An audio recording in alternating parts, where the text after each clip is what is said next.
आणि पर्यावरण या टॉपिक अंतर्गत लास्ट लेक्चरमध्ये आपण लोकसंख्या वाढ कशा पद्धतीने होते याचा आढावा घेतला. जागतिक लोकसंख्या आज 7.7 अब्जावर पोहोचलेली आहे. अतिरिक्त लोकसंख्या म्हणजे वाढत्या लोकसंख्येमुळे निर्माण होणाऱ्या अनेक समस्या, पर्यावरणाचा अधिक ऱ्हास, पर्यावरणाच्या साधन संपत्तीचा अधिक वापर आणि या सगळ्याचा परिणाम म्हणून जागतिक तापमान वाढ, ओझोन डिप्लेशन आणि प्रदूषण यासारख्या अनेक समस्यांची निर्मिती. आता या सगळ्या समस्या निर्माण होणार, त्या परत मानवासाठी हानिकारक ठरणार आणि त्यामुळे येणाऱ्या भविष्य काळामध्ये ह्या आपल्याला टाळायच्या असतील तर लोकसंख्या नियंत्रित करणे आपल्यासाठी आवश्यक आहे आणि तोच काहीसा भाग आजच्या लेक्चरच्या माध्यमातून आपण लक्षात घेणार आहोत. लोकसंख्या संक्रमण हा लोकसंख्या नियंत्रणाशी निगडीत असणारा पॉईंट, तर तो लोकसंख्या नियंत्रणाचं काम कशा पद्धतीने झालं हे आजच्या लेक्चरमध्ये आपण जाणून घेणार आहोत. लोकसंख्या संक्रमण मधला संक्रमण हा शब्द आपल्याला काय सांगतो तर परिवर्तन किंवा बदल. कशामध्ये झालं तर लोकसंख्येमध्ये झालं आणि त्यामुळे याला लोकसंख्या संक्रमण असे म्हणतो आपण. आता लोकसंख्या संक्रमणाची व्याख्या करत असताना कशा पद्धतीने केलेली आहे? जास्त विकसित देशात लोकसंख्या स्थिर होण्याची जी क्रिया आहे त्याला आपण काय म्हणतो लोकसंख्या संक्रमण असं म्हणतो. किंवा दुसऱ्या व्याख्येनुसार काय सांगण्यात आलेलं आहे तर पूर्व औद्योगिक स्थितीकडून औद्योगिक स्थितीकडे आर्थिक परिवर्तन होत असताना देशाचा विकास होतो आणि जास्त जन्मदर आणि मृत्यूदर याकडून कमी जन्मदर आणि मृत्यूदर याकडे संक्रमण होते, त्याला लोकसंख्या संक्रमण असं म्हणतात. दोन्ही व्याख्येमध्ये काय लक्षात आलं तर लोकसंख्येमध्ये बदल होतो, लोकसंख्येमध्ये स्थिरता निर्माण होते, त्याला आपण संक्रमण अवस्था म्हणतो. आणि आज या संक्रमण अवस्थेची आपल्याला गरज आहे किंवा आवश्यकता आहे. आता जास्त संख्या म्हणजे अनेक समस्या मगाशी उल्लेख केल्याप्रमाणे. आता त्यातलंच एक उदाहरण घ्यायचं झालं तर भारताची आज लोकसंख्या 1.25 अब्ज आहे. तज्ज्ञांनी असं वर्तवलेलं आहे की 2025 पर्यंत अब्जापर्यंत पोहोचेल.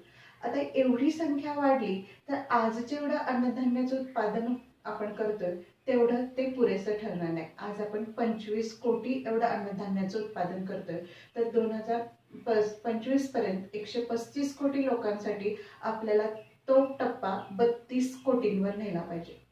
आता 32 कोटीपर्यंत जायचं म्हणजे 28 ते 30% कृषी क्षेत्रामधलं उत्पादन वाढवणे आपल्याला आवश्यक ठरेल. आता एवढं उत्पादन वाढवायचं म्हणजे नेमकं काय करावं लागेल? एक तर कृषी क्षेत्र वाढवलं पाहिजे, म्हणजे शेतजमिनीमध्ये वाढ केली पाहिजे, किंवा दुसरं काय केलं पाहिजे तर शेती तंत्रज्ञान विकसित करून जास्तीत जास्त उत्पादन कसं वाढेल याच्याकडे आपण लक्ष दिलं पाहिजे. आता दोन्हीमध्ये समस्या मात्र काय आहे तर शेती तर आपण लोकसंख्या वाढीमुळे आहे तीच आपल्याला क्षेत्र कमी पडू लागलेलं आहे, त्यामुळे शेतीचा विकास तर शेती क्षेत्राचा विकास तर आपण करू शकत नाही. आता तंत्रज्ञानाचा जर विचार करायचा झाला तर आपला प्रगतशील किंवा विकसनशील देश असल्यामुळे तंत्रज्ञान अजूनही आपण फारसं विकसित आपल्याकडे नसल्यामुळे तो सुद्धा भाग कमी पडतो आणि त्यामुळे त्या कालावधीपर्यंत आपल्या देशामध्ये अन्नधान्याचा तुटवडा यासारखी समस्या निर्माण होईल. आणि अन्नधान्याचा तुटवडा म्हणजे नक्की दारिद्र्याची समस्या म्हणजे एक आणि त्याच्यातून निर्माण होणारी आणखीन एक समस्या ही या वाढत्या लोकसंख्येमुळे होणार आहे. आणि त्यामुळेच आज आपल्याला लोकसंख्या संक्रमण म्हणजे लोकसंख्या स्थिर करण्याकडे जो भाग आहे तो साध्य करणे आवश्यक आहे आणि त्याचाच काहीसा भाग कशा पद्धतीने पूर्ण झालेला आहे तो आपण या लेक्चरमध्ये पाहणार आहोत. आता लोकसंख्या वाढ आणि आर्थिक विकास ह्यांचा काय आहे जवळचा संबंध आहे, एकमेकांशी निगडीत आहे. आता आर्थिक लोकसंख्या वाढीचा दर म्हणजे काय तर प्रतिवर्षी लोकसंख्या कशा पद्धतीने वाढत जाते किंवा निव्वळ लोकसंख्येत किती वाढ झालेली आहे हे दर्शवलं जातं, त्याला आपण काय म्हणतो लोकसंख्या वाढीचा दर असं म्हटलं जातं. आता भारताचा जर विचार करायचा झाला तर भारताच्या लोकसंख्या वाढीचा दर हा 1% आहे आणि तेच विकसित देश म्हणजे अमेरिकेसारख्या देशाचा जर आपण विचार केला तर अमेरिकेसारख्या देशामध्ये लोकसंख्या वाढीचा दर हा 0.6% आहे. म्हणजे तुलनेने आपल्या देशापेक्षा त्यांच्या लोकसंख्या वाढीचा दर हा काय आहे कमी आहे. आता लोकसंख्या वाढीचा दर कमी असल्यामुळे लोकसंख्या ही त्याच प्रमाणात काय दिसते आपल्याला फरक पडलेला दिसतो. आता सांगितलेल्या आकडेवारीनुसार जर विचार करायचा झाला तर काय आपल्याला दिसतं, तर लोकसंख्या वाढीचा दर हा विकसित देशामध्ये कमी आहे, तर आपल्यासारख्या विकसनशील देशामध्ये मात्र काय दिसतो, जास्त दिसतो. आता आर्थिक वाढ आणि लोकसंख्या वाढीचा दर याच्याशी हे एकमेकांशी संबंधित आहेत किंवा हे एकमेकांशी निगडीत आहेत. आता आर्थिक वाढ चांगली असेल तर त्या देशातल्या नागरिकांचा राहणीमानाचा दर्जा उंचावलेला असतो, त्यांचा सामाजिक स्तर उंचावलेला असतो, त्यांच्या विचारांमध्ये बदल झालेला असतो. आर्थिक वाढीमुळे विचारांमध्ये बदल होऊन लोकसंख्या नियंत्रित करण्याकडे त्या देशातल्या नागरिकांचा कल असतो. छोट्या कुटुंबाची संकल्पना अशा देशामध्ये जास्त रूढ झालेली आपल्याला दिसते. तर तेच आपल्यासारख्या विकसनशील देशाचा विचार केला तर आपल्याला असं लक्षात येतं की आर्थिक स्थिती खालावलेली असल्यामुळे किंवा आर्थिक वाढ कमी असल्यामुळे कुटुंबात जर जास्त मुलांची संख्या असेल तर आर्थिक स्थिती आपली सुधारेल या धारणेपोटी काय केलं जातं, कुटुंबातली मुलांची संख्या वाढवली जाते आणि त्यामुळे लोकसंख्या वाढीचा दर किंवा मोठ्या कुटुंब या प्रकारची समस्या आपल्या देशामध्ये आपल्याला पाहायला मिळते. एकूणच काय, तर आर्थिक वाढ आणि लोकसंख्या वाढीचा दर हा एकमेकांशी काय आहे, संबंधित आहे. आता आर्थिक वाढ जर चांगल्या प्रतीची असेल तर त्या तुलनेने त्या देशातल्या नागरिकांना सुविधा प्राप्त होत असतात, त्यामुळे ते सुद्धा आपल्यासाठी उपयुक्त ठरतं. किंवा लोकसंख्या वाढीचा दर जेवढा कमी असेल तेवढ्या सुविधा जास्त तिथल्या नागरिकांना प्राप्त होतात. याचं जर उदाहरण लक्षात घ्यायचं झालं तर प्रत्येक देशामध्ये आरोग्य सुविधांसाठी किती खर्च केला जातो ही जर आकडेवारी बघितली तर आपल्याला ती गोष्ट लक्षात येईल. आता जीडीपी म्हणजे ग्रॉस डोमेस्टिक प्रॉडक्ट, म्हणजे एका वर्षात त्या देशाने किती उत्पादन घेतलेलं आहे आणि त्या उत्पादनाच्या माध्यमातून त्याचं आंतरराष्ट्रीय बाजारपेठेत त्याचं काय मूल्य आहे ही जी आकडेवारी काढली जाते त्याला जीडीपी म्हणलं जातं. हा जीडीपी, या जीडीपीच्या आधारे काय केलं जातं, देशाच्या विकासाचा दर हा ठरवला जातो. आता जेवढा जीडीपी जास्त तेवढा त्या देशाचा विकास हा जास्त. आता त्या जीडीपी मधला काही भाग हा विविध सुविधांसाठी काय केला जातो, वापरला जातो.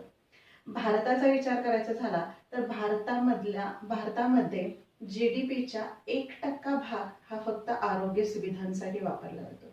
तर तीच तुलना आपण विकसित म्हणजे अमेरिकेसारख्या देशाशी करायचे झाले तर जीडीपी मधला 18% भाग हा आरोग्य सुविधांसाठी वापरला जातो. म्हणजेच हा फरक आपल्याला लोकसंख्येमुळे दिसतो. जेवढी तिथे लोकसंख्या कमी आहे त्यामुळे त्या लोकांवर ते जास्त खर्च करू शकतात. आपली लोकसंख्या जास्त आहे त्यामुळे आपल्या देशात खर्च करताना प्रत्येक व्यक्ती मागे तो खर्च काय होतो, कमी होत जातो. जर पैशांच्या स्वरूपात आकडेवारी सांगायची झाली तर आपल्या देशातील एका नागरिकामागे प्रत्येक वर्षी 1008 रुपये हे काय केले जातात, आरोग्य सुविधेसाठी खर्च केले जातात. तर तेच विकसित देशात म्हणजे अमेरिकेसारख्या देशाचा विचार केला तर तिथं 70,000 रुपये एका व्यक्तीमागे पर इयर काय केला जातो, खर्च केला जातो. आणि त्यामुळे आरोग्य सुविधा तिथल्या लोकांना आपल्या तुलनेने जास्त पद्धतीने किंवा जास्त प्रमाणात मिळतात. त्यामुळे लोकसंख्या वाढ नियंत्रित असणे हे आपल्यासाठी अत्यंत आवश्यक आहे. म्हणजे एकूणच काय, सगळ्या प्रकारच्या समस्या आपल्याला टाळायच्या असतील तर लोकसंख्या नियंत्रण आपल्यासाठी होणे आवश्यक आहे आणि तोच काहीसा भाग पुढे आपण बघणार आहोत. लोकसंख्या संक्रमण होत असताना ते 4 टप्प्यामध्ये घडलेलं आहे. पहिला टप्पा जो आहे तो पूर्व औद्योगिक टप्पा, म्हणजे औद्योगिकरणाच्या आधीचा कालखंड. या कालखंडात जन्मदर आणि मृत्यूदर दोन्हीही जास्त होते आणि त्यामुळे नैसर्गिक लोकसंख्येची वाढ आपल्याला इथं फारशी पाहायला मिळत नाही. आता जन्मदर जास्त वाढण्यामागची कारण काय होती, तर पहिलं कारण होतं स्त्री शिक्षणाचा अभाव. या कालखंडात स्त्रियांच्या शिक्षणाला फारसं महत्त्व दिलं जात नव्हतं आणि त्यामुळे अंधश्रद्धा वाढणे किंवा समाजामध्ये अंधश्रद्धेचं प्रमाण जास्त असणे यासारखी समस्या होती. शिक्षणाच्या अभावामुळे जन्मदर नियंत्रित करणाऱ्या साधनांची माहिती स्त्रीला नव्हती आणि त्यामुळे कुठल्याही प्रकारे जन्मदर नियंत्रित हा केला जात नव्हता. किंवा कुटुंबातल्या कोणत्याही निर्णयात तिचा सहभाग घेतला जात नव्हता, त्यामुळे कुटुंबातले निर्णय तिला मान्य करावे लागत होते आणि त्यामुळे शिक्षणाच्या अभावापोटी या माध्यमातून जन्मदराचं प्रमाण आपल्याला या कारणामुळे जास्त पाहायला मिळतं. दुसरं कारण उल्लेख करायचं झालं तर रूढी परंपरा. त्या कालावधीमध्ये रूढी परंपरांचा पगडा हा समाजावर मोठा होता. आपल्या कुटुंबात मुलगा असेल तर तो आपल्या म्हातारपणाची काठी होईल, मुलगा म्हणजे आर्थिक स्थिती सुधारण्याचं काम करेल किंवा आपला एक आधार म्हणून या मुलाकडे बघितलं जायचं आणि त्यामुळे मुलगा होत नाही तोपर्यंत कुटुंबामध्ये संख्या ही वाढवली जायची आणि त्यामुळे या माध्यमातून सुद्धा काय दिसतं आपल्याला जास्त संख्या वाढलेली दिसते. दुसरी आणखीन कन्सेप्ट पूर्व औद्योगिक स्थितीमध्ये होती ती म्हणजे अधिक कमाईसाठी अधिक संख्या. म्हणजे काय तर कुटुंबात जेवढी मुलं असतील तेवढे ती आर्थिक स्थिती आपल्या कुटुंबाची सुधारेल ही काहीशी धारणा होती. म्हणजे उदाहरण सांगायचं झालं तर आपल्याकडे आधीच्या कालावधीचा जर थोडासा विचार केला तर एका कुटुंबामध्ये बहीण भावांचा विचार केला तर 5, 6 किंवा 8 ते 10 बहीण भावंड असायची. हे का प्रमाण होतं तर मुलांची संख्या जास्त असेल तर तेवढी मुलं काय करायची आर्थिक कमाई करतील आणि त्यामुळे आपली कुटुंबाची आर्थिक स्थिती सुधारेल या धारणेपोटी ती संख्या वाढलेली आपल्याला पाहायला मिळते. या सर्व कारणामुळे जन्मदर आपल्याला इथं वाढलेला दिसतो. तर त्याच्या उलट मृत्यूदराचा जर विचार करायचा झाला तर वेगवेगळ्या माध्यमातून मृत्यूदर आपल्याला इथं काय दिसतो जास्त दिसतो. वेगवेगळ्या प्रकारच्या पूर असेल किंवा भूकंप असेल, महापूर असेल यासारख्या समस्यांमुळे जास्त मृत्यूचं प्रमाण त्या कालावधीमध्ये आपल्याला दिसायचं. म्हणजे कुठल्याही प्रकारचे त्याची पूर्वसूचना किंवा त्याचं नियोजन आपल्याला त्या कालावधीत करता येत नव्हतं कारण तंत्रज्ञानाचा अभाव होता. या तंत्रज्ञानाच्या अभावामुळेच वैद्यकीय सुविधा फारशा प्राप्त होत नव्हत्या, उपचारांच्या पद्धती फारशा विकसित नव्हत्या, त्यामुळे आजारांचं प्रमाण वाढून मृत्यूदराचं प्रमाण हे आपल्याला त्या कारणामुळे जास्त दिसतं. तर आणखीन एक कारण उल्लेख करायचा झाला तर आता जशी स्थिती आहे कोविड-19ची तशा पद्धतीची स्थिती त्या कालावधीमध्ये खूप मोठ्या प्रमाणात पाहायला मिळते. देवीसारखा आजार असेल, फ्लू असेल किंवा अन्य प्लेग सारखे आजार असतील यांचं प्रमाण हे त्या कालावधीमध्ये जास्त होतं आणि या आजारांच्या माध्यमातून मृत्युमुखी पडणाऱ्यांची संख्या ही तितकीच जास्त होती कारण उपचार आत्ताच्या पद्धतीने तेवढे फारसे विकसित त्यावेळेस नव्हते आणि त्यामुळे मृत्यूदर हा जास्त होता. एकूणच काय तर या टप्प्यामध्ये आपल्याला काय दिसतं जन्मदरही जास्त दिसतो आणि मृत्यूदरही जास्त दिसतो आणि त्यामुळे नैसर्गिक वाढ ही फारशी आपल्याला पाहायला मिळत नाही. संक्रमणाच्या दुसऱ्या टप्प्याचा विचार केला गेला तर तो दुसरा टप्पा आहे संक्रमण टप्पा. तर या टप्प्यामध्ये जन्मदरावर पण नियंत्रण आणलं आणि मृत्यूदरावर पण नियंत्रण आणण्याचं काम या टप्प्यामध्ये करण्यात आलं. या टप्प्यामध्ये तंत्रज्ञान विकसित झालेलं होतं, वेगवेगळ्या वैद्यकीय सुविधा आपल्याला प्राप्त होत होत्या. वैद्यकीय तंत्रज्ञान विकसित झाल्यामुळे आजारांवर नियंत्रण प्राप्त झालेलं होतं. औषधांची विविध माध्यमातून आपण निर्मिती केलेली होती आणि त्यामुळे एकूणच आपण मृत्यूदरावर काय केलेलं होतं नियंत्रण मिळवलेलं होतं. त्याचबरोबर आहाराची सुविधा प्राप्त झालेली होती, अन्नधान्य उत्पादन वाढवलेलं होतं, त्यामुळे मृत्यूदर साहजिकच काय झालेला होता कमी झालेला होता. या सगळ्याचा परिणामामुळे मृत्यूदराचं प्रमाण या कालावधीत या टप्प्यामध्ये आपल्याला कमी झालेलं पाहायला मिळतं. पण तेच जन्मदरासंदर्भात विचार करायचा झाला तर पूर्व औद्योगिक स्थितीमध्ये जी मानसिकता होती किंवा जी समाजाची स्थिती होती तीच काहीशी थोडीफार आपल्याला या कालावधीमध्ये सुद्धा पाहायला मिळते. म्हणजे सामाजिक रूढी परंपरा असतील, स्त्री शिक्षणाचा थोडासा अभाव असेल, थोडी सुधारणा झालेली होती पण तेवढी म्हणावी तितकी या कालावधीत झालेली नव्हती आणि त्याचा परिणाम म्हणून जन्मदरावर नियंत्रण नव्हतं, त्यामुळे अधिक जन्मदर आणि मृत्यूदर मात्र कमी या स्थितीमुळे या टप्प्यामध्ये लोकसंख्या वाढ आपल्याला पाहायला मिळते. म्हणजे लोकसंख्या अधिक वाढलेली पाहायला मिळते तुलनेने मागच्या पूर्व औद्योगिक टप्प्याच्या. आता युरोपीय देशांचा विचार करायचा झाला तर युरोपीय देशामध्ये मृत्यूदर हा 32% 20%वर आलेला होता, त्यामुळे मृत्यूदर कमी झालेला होता पण कोणत्याही प्रकारे जन्मदर नियंत्रित झाला नव्हता. त्यामुळे विकसनशील देश भारत असेल यासारख्या देशामध्ये ही स्थिती आपल्याला संक्रमणाची पाहायला मिळते. तर आज या लेक्चरमध्ये आपण लोकसंख्या संक्रमण याची संकल्पना अभ्यासली, त्याच्या 2 टप्प्यांची माहिती घेतली. तर उर्वरित 2 टप्प्यांची माहिती आपण पुढील लेक्चरमध्ये घेणार आहोत. धन्यवाद.